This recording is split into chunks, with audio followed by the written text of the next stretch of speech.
Mr. President, I'm honored to be down here again with Senators Graham, Ernst, and Young. We were down on the floor 2 weeks ago, and at that time we promised military members and their families that we had their back, that we would keep coming down to the Senate floor to try to move forward their nominations and confirmations that have been stalled. By the way, after that session, 5 hours, we tried to move forward nominees who have nothing to do with the policy dispute that's at issue here. I think we're all in agreement on the policy dispute. We received hundreds of text messages, emails from military families saying, thank you for having our back. Somebody has our back. Somebody's speaking out for us. So we've told them we're going to do that. As we're moving into Thanksgiving, my colleagues and I, we're going to keep our word. We keep our word to our military. Now, Mr. President, during that time in the last 2 weeks, we have all worked hard together. Senator Tuberville's here. Senator Lee's on the floor. We're all working hard to try and resolve this. We have ideas. Senator Graham is going to talk a little bit more about litigation, about switching the holds from the innocent members of the military to the civilians who are making the policy. That's the appropriate, to fighting this abortion policy of the Biden administration, DOD and the NDAA. So we're still working on that. I want to extend that to my colleagues. But the backlog grows. Right now, when the Armed Services reports out the next batch of military officers, will be 450 1, 2, and 3, and 4-star generals. 450. This is having a huge readiness challenge and a huge morale challenge while our troops are literally in combat. Literally under fire. Some of these being held in the Middle East in terms of their promotions are in combat right now. The world is a very dangerous place. Now, Mr. President, very quickly, you know, my Democrat colleagues, Biden administration, they seem to take a certain delight in what's happening here. I don't take a delight in this at all. I don't relish this at all. I like working with my Republican colleagues. I wish we could resolve this. I'm on the floor here more out of sadness and frustration than anger. And I really do wish, with my colleague Senator Tuberville, that we can find a way forward on this fast so we can turn to the even bigger readiness problem, and that's the Biden administration's lack of seriousness when it comes to the Department of Defense. Cutting the budgets every year. The current budget shrinks the Army, Navy, Air Force, Marine Corps. The civilian woke focus of this administration. They're not serious on our national defense and military.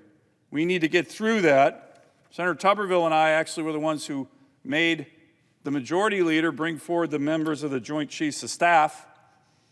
So on the other side of the aisle, there wasn't a lot of seriousness on moving people either. So I hope we can resolve this issue and focus on even the bigger readiness issue that plagues this administration right now. But there is no doubt these blanket holds are creating readiness challenges, not just for flag officers. We're starting to hear colonels and lieutenant colonels who are being stuck. So this is impacting the entire military.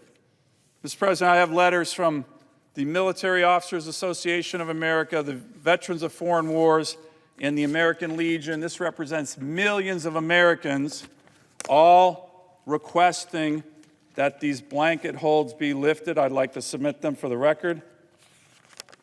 Without objection. Finally, Mr. President, tonight we're going to bring up some more members. I hope my colleagues don't object. But and when they're going to talk, I'm sure they're going to talk about the Biden policy, which we all disagree with.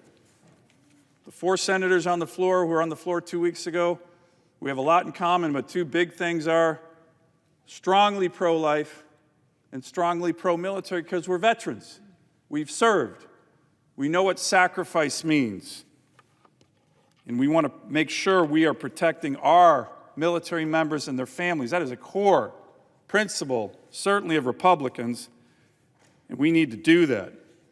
What I'm hopeful for, hearing from my colleagues on the floor, also questions that we didn't hear from last week. Senator, my colleague from Alabama, said many times that if you bring up nominees one by one, he'd be fine with it. On September 6th, he said, quote, "I'm not holding up nominees from being approved, they can bring them to the floor one at a time, and I won't block them. Well, that's what we're doing. By the way, Mr. President, this is regular order. We did some research. There's only been 2 times in the last half century where there was a recorded vote on a brigadier general, twice. We're doing more than regular order here by moving these individually. And finally, this is the most important question I think we all think is imperative, and it needs to be answered for our military members. Why punish patriotic military members over a policy dispute they have nothing to do with and can't fix? Why punish people who have seriously sacrificed for America, more than probably anyone else on the floor here, certainly, over a policy dispute they had nothing to do with? Why punish their families and the war heroes supporting these families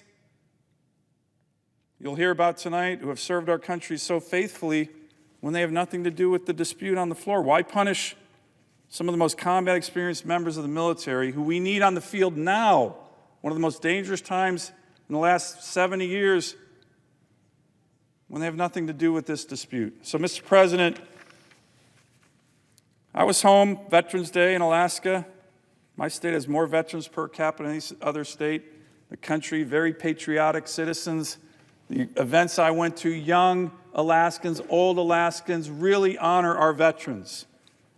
Whenever I'm at a ceremony and I'm speaking, I always call out our Vietnam vets for special recognition, because what happened to them should never happen again to any military members. What happened to them? There were huge policy disputes over the Vietnam War at the Pentagon level, but people took it out on the troops. People took it out on the troops. They punished the troops. Over a policy dispute these troops had nothing to do with. They're serving honorably. Americans always said, we'll never do that again. Well, guess what? It's happening again. Troops are being punished. Families are being punished over something they have nothing to do with. So my hope tonight, Mr. President, is we get my colleague to lift this blanket hold and not object to these individual noms. But it's also important to understand what a blanket hold is. It's about individuals. Who are these heroes? Who is being punished? How have they served their countries? How have they sacrificed? We're going to hear a little bit about that, I hope. I think Americans who are watching will be proud when they hear about these great patriots, for those listening. But it also might make you sad or frustrated or even angry that we are not keeping faith with these faithful patriots